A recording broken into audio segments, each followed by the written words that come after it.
Never let a good crisis go to waste.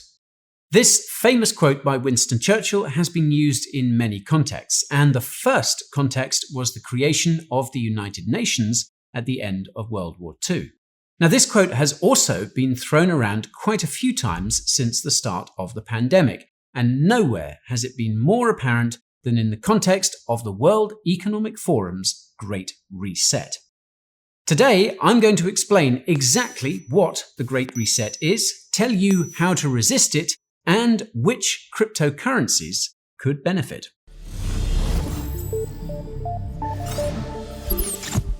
Okay, let's start with a quick fact check. The Great Reset is not a conspiracy theory. According to Wikipedia, the Great Reset is a, quote, economic recovery plan for the post-pandemic world put together by the World Economic Forum, or WEF. And this plan is based on a 2020 book, which is of course titled The Great Reset. For those unfamiliar, the WEF is a Swiss organization made up of some of the most powerful individuals and institutions in the world, including current and former presidents, media moguls, big tech CEOs, asset managers, banks, and non-governmental organizations.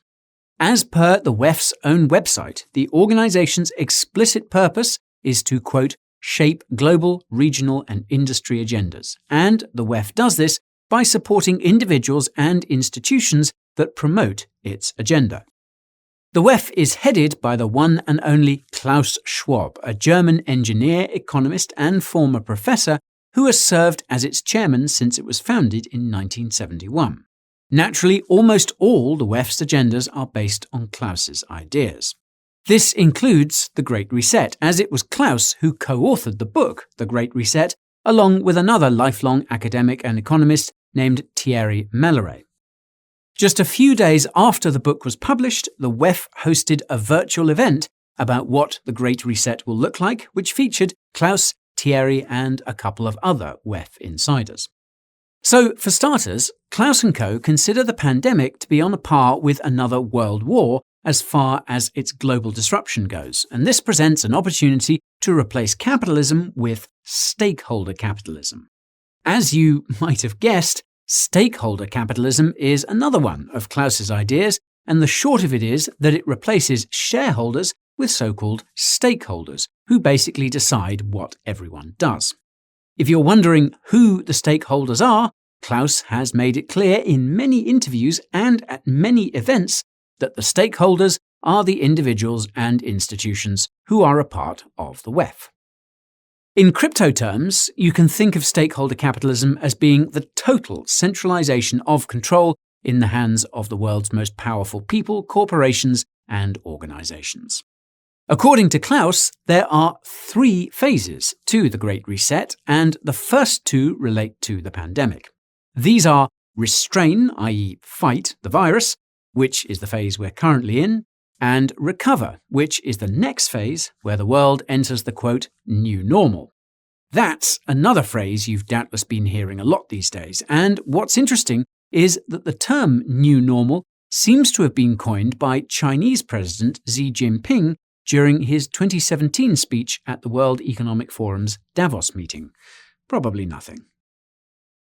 Now, the third and final phase is the Great Reset itself, which focuses on the following 5 points: redefining the social contract, decarbonizing the economy, digitizing everything, implementing stakeholder capitalism, and making sure those first 4 tenets find their way into every country. As to how exactly the WEF will roll out the Great Reset around the world, Klaus explicitly states that this will be achieved primarily with the help of the WEF's network of so-called global shapers and the WEF's network of so-called young global leaders, who will all push for the Great Reset in their respective nations. And, of course, the WEF hopes to have all its ducks in a row by 2030, which is a date we've been seeing mentioned a lot these days. Total coincidence, I assure you. Now, believe it or not, but this is just the tip of the iceberg of all the insane stuff that was said at that virtual event, and I'll leave a link to the video in the description so you can hear it straight from the horses' mouths. The more you watch these folks, the more you'll realize that no conspiracy theories are required, because they'll often tell you exactly what they want and how they plan on getting it if you just take the time to listen. Nowhere is this truer than at the World Economic Forum's aforementioned Davos meetings, and you can find out what was said about cryptocurrency at this year's meeting using the link in the description. So, now that we know what the Great Reset is and how the WEF elites plan on rolling it out, we can prepare for its 5 points, which you'll recall are redefining the social contract, decarbonizing the economy, digitizing everything, implementing stakeholder capitalism, and doing all of the above in every country. Now, I'll start by saying that there seems to be quite a bit of overlap between these 5 points, and it sounds like they're going to be implemented simultaneously, not in sequential order. It's also important to remember that these points are slowly being implemented as you watch this video. This means you need to keep in mind how a change in one could affect the other 4 when preparing to avoid or resist them. Note that this could become difficult to do, since part of the WEF's agenda involves distorting traditional definitions of things like inflation, well-being, and economic growth. This distortion of definitions lies at the core of redefining the social contract, as this involves replacing all of the above with ESG-focused metrics that will prioritize, say, diversity and inclusion over actual productivity. If you watched our video about ESG, you'll know that it has its roots in an initiative spearheaded by the United Nations and some of the world's largest corporations, and that as time goes on, ESG criteria are becoming more aligned with the United Nations Sustainable Development Goals, or SDGs. Now, there are 17 SGDs in total, and I'll give you a couple of examples of what the WEF wants to see from a few of them, as per comments made by WEF insiders at that Great Reset virtual event I touched on earlier. So, the 4th SDG is quality education, and Great Reset co-author Thierry Malloret mentioned that the WEF doesn't like that, say, a science degree from one university is considered to be more prestigious than a science degree from another university. As such, the WEF would like to see all degrees eliminated and replaced with specific skills training that would last until the end of your life. In other words, you're going to be in school until you die and you'll never even get a degree. Never mind the WEF indoctrination you're likely to endure. Now, the switch to skills training also not so subtly implies that there will be no more small businesses or entrepreneurs, just mega corporations where everyone is a worker bee. Now, this sounds ridiculous until you realize that it relates to the 10th SDG, which is reduced inequality. Here, the WEF is willing to do just about whatever it takes to ensure that economic inequalities do not continue to increase. This includes making sure that you'll own nothing and be happy, like the WEF's infamous Twitter video said. Instead, you'll rent what you use from the stakeholders who will own everything. Recall that these stakeholders are all the folks at the WEF. Now, as history has shown, attempts at making everyone equal tend to end very badly, as making everyone equal usually translates to making everyone, bar a select few, equally poor and miserable, and the select few people in power are subsequently forced to kill anyone who tries to reject that poverty and misery. Ironically enough, the WEF's push for eliminating inequality comes from the fears its constituents have about the riots, revolutions, and migrations that will inevitably occur if inequality continues to increase. This has been admitted by a few WEF members on stage, including at that Great Reset virtual event. Now, luckily, there's an easy way to resist this redefining of social contracts, and that's to reject any ESG or SDG-related criteria, especially when it's being used to redefine, say, what a recession means. Instead, stick to tried and true social contracts and reinforce them with your friends, family, and community. Better yet, invest your time, money, and energy in individuals and institutions who vocally oppose ESG, SDG, and other top-down diktats coming from technocrats who are out of touch with what life is like for the average person. Pro tip: stay away from any companies that force you to pay a subscription service to use a physical product that should be entirely in your ownership, the moment you purchase it. Your future might just depend on it. Speaking of your future, the second point of focus for the Great Reset is decarbonizing the economy, and here's where things get a bit complicated and a bit contentious. That's because many would argue that moving away from fossil fuels is a good thing, including me. However, there is a right way and a wrong way to transition to more renewable energy sources. So, telling farmers to stop using fertilizer during a food crisis or shutting down nuclear plants during an energy shortage is not how you decarbonize the economy. It's how you destroy the economy. It's also important to remember that many environmental elites see the average person as a form of carbon that should be reduced, if not eliminated, which is why they're eager to implement lifestyles and diets that are objectively unhealthy, such as living in the metaverse 24/7 and eating bugs. Now, another problem with the WEF's green energy agenda is that the energy structures it envisions will result in the hyper-centralization of the electricity grid, and that's probably by design. That's because if everything is running on electricity, it becomes pretty easy to control, well, everything. Another thing that's probably by design is the focus on wind and solar, and that's because not every country has the ability or resources to create its own wind farms or solar panels. This forces them to trade with other countries for energy, which promotes the globalized world the WEF wants to see. Fun fact, the largest manufacturer of solar panels is China. Food for thought. Now, as with the redefining of social contracts, there's an easy way to resist the WEF's warped decarbonisation doctrine, and that's to advocate for renewable energy solutions that actually make sense, and educate your friends, family and community about the risks of decarbonising too quickly. Better yet, try and become as energy independent as you can by acquiring things like solar panels and power generators and learning how to build good gasifiers. That last bit will come in handy when they start making it more and more difficult for the average person to buy petrol and petrol-powered cars.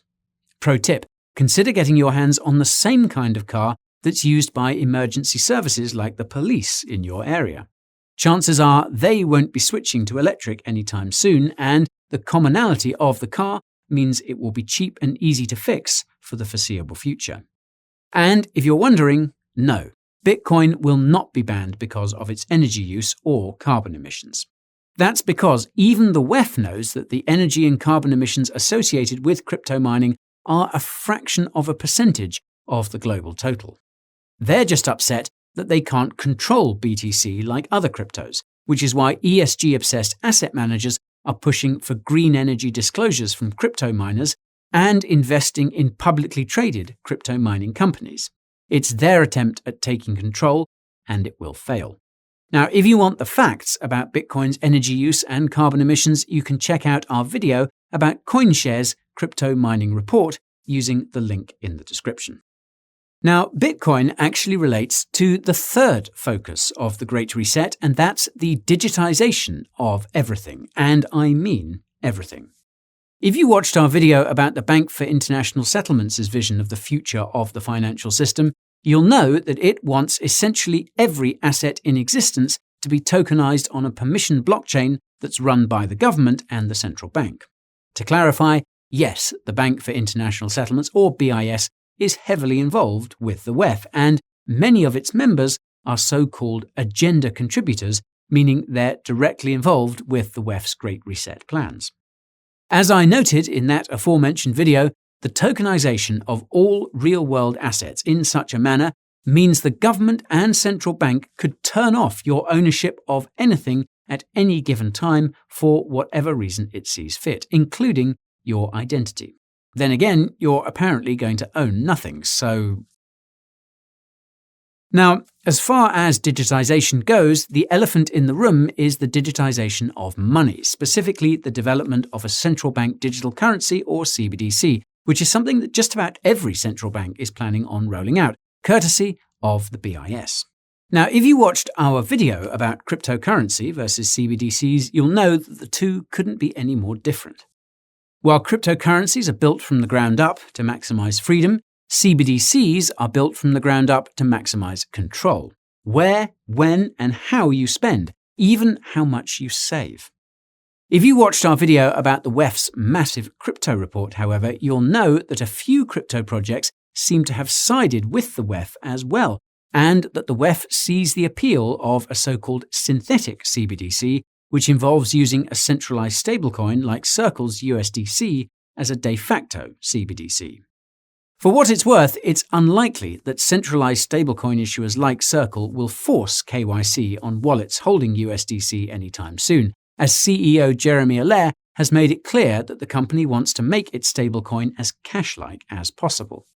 This makes sense given that USDC does in fact seem to be becoming a de facto digital dollar, and it's in the interest of the United States that this digital currency finds its way into as many digital wallets as possible.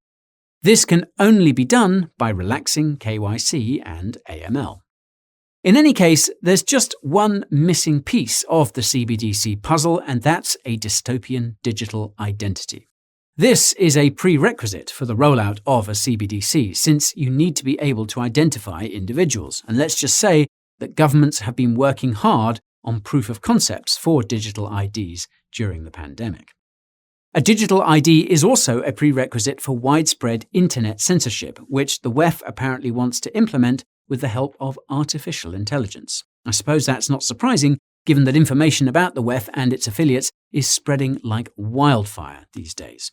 To be blunt, resisting the WEF's digitization is going to be extremely difficult, and of the 5 focuses of the Great Reset, it's by far the most important pillar. That's because if you control the flow of information and the flow of money, you truly control everything. Case in point, Klaus explicitly stated in that Great Reset virtual event that they need digital infrastructure such as digital identity, facial recognition, human tracking, etc., to enforce ESG criteria and all the upcoming social contracts the WEF priests are cooking up in the organization's ivory tower. That means that it is imperative that you reject any form of digital identity that is not completely decentralized from top to bottom. And if you don't know what that means, I'll leave a link in the description for you.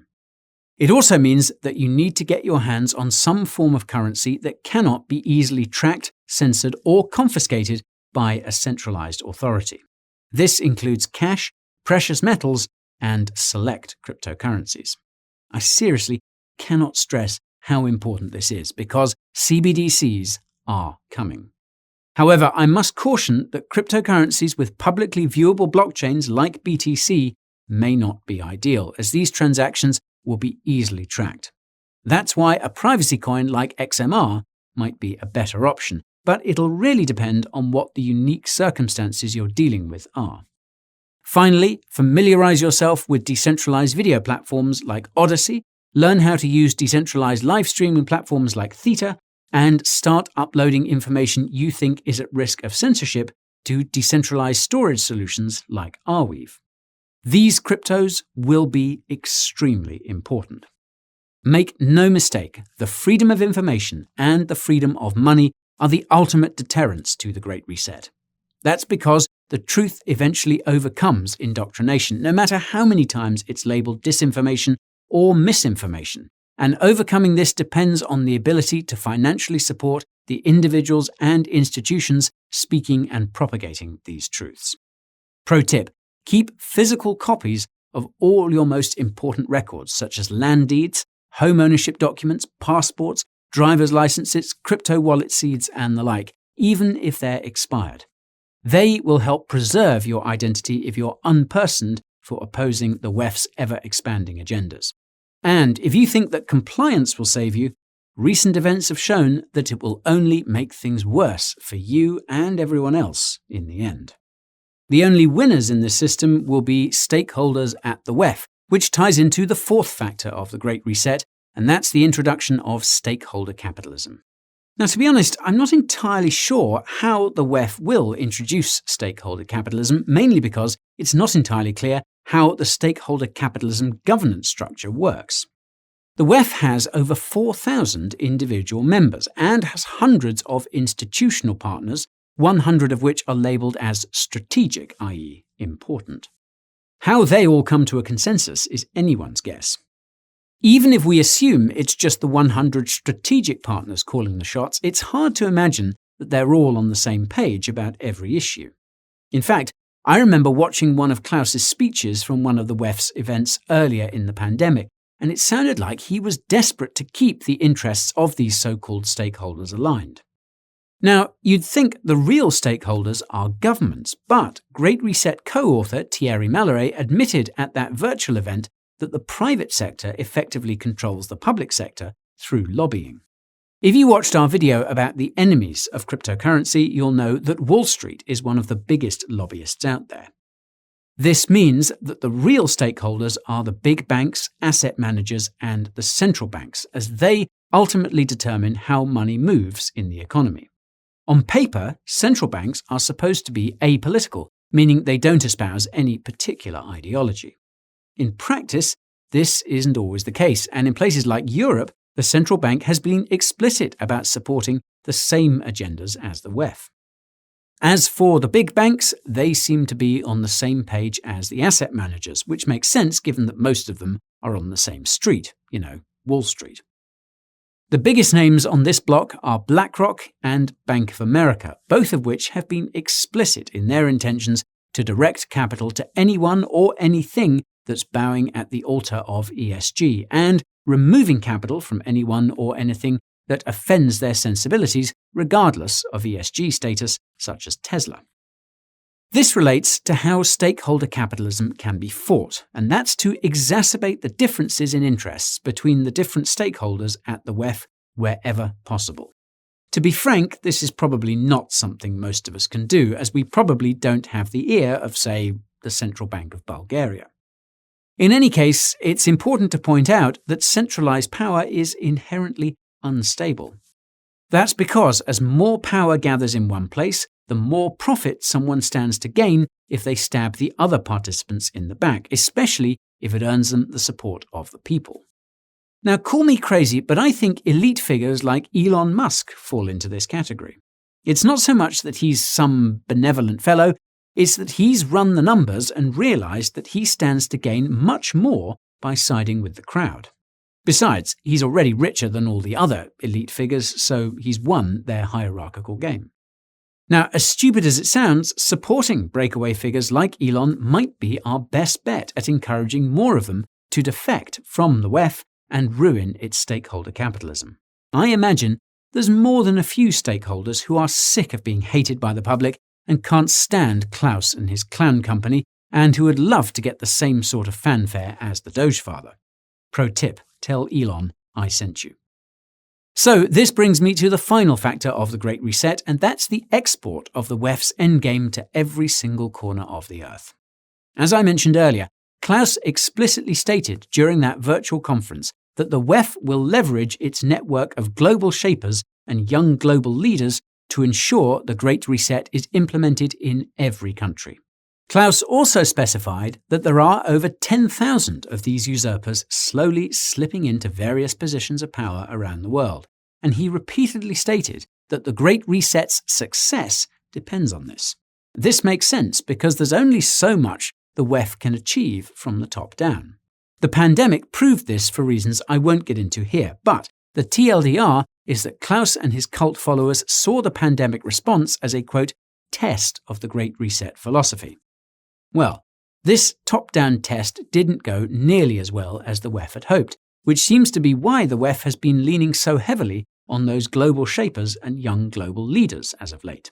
It's an inorganic, bottom-up approach that pushes the WEF's agenda in major social and economic hubs, and it's no coincidence that most of them seem to have been onboarded during the pandemic. Now, what's awesome is that the global shapers and young global leaders' websites are searchable. The former lets you see which WEF folks are looking to change things in your city, and the latter lets you see which WEF folks are looking to change things in your country or region. If you see that a global shaper or young global leader is running for public office, vote for a different candidate who represents your views but isn't aligned with the WEF. All it takes to double-check is a quick search on the WEF's website, the Global Shapers website, and the Global Leaders website. Funnily enough, someone I know was blocked by the WEF on Twitter for commenting on just 2 posts saying to vote against its young global leaders. Note that the WEF gets lots of hate on Twitter every day and doesn't block everyone. This leads me to believe that subverting the WEF's subverters is the organization's Achilles heel, and I suppose we're going to find out once the word gets out.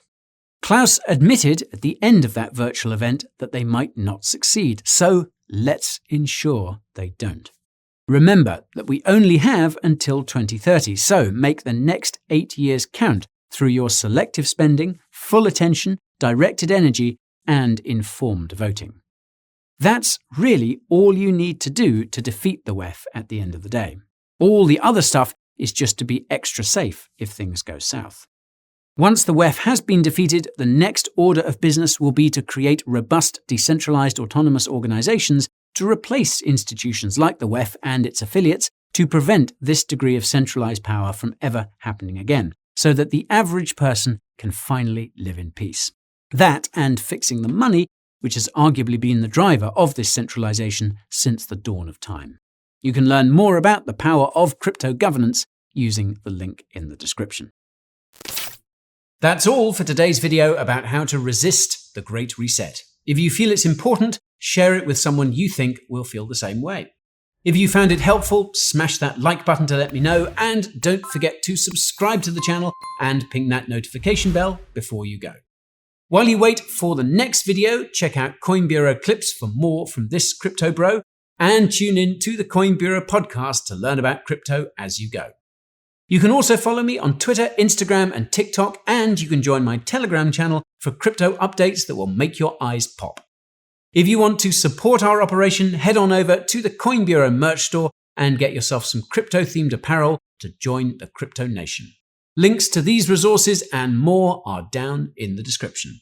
Thank you all so much for watching, and I will see you next time. This is Guy bidding you goodbye.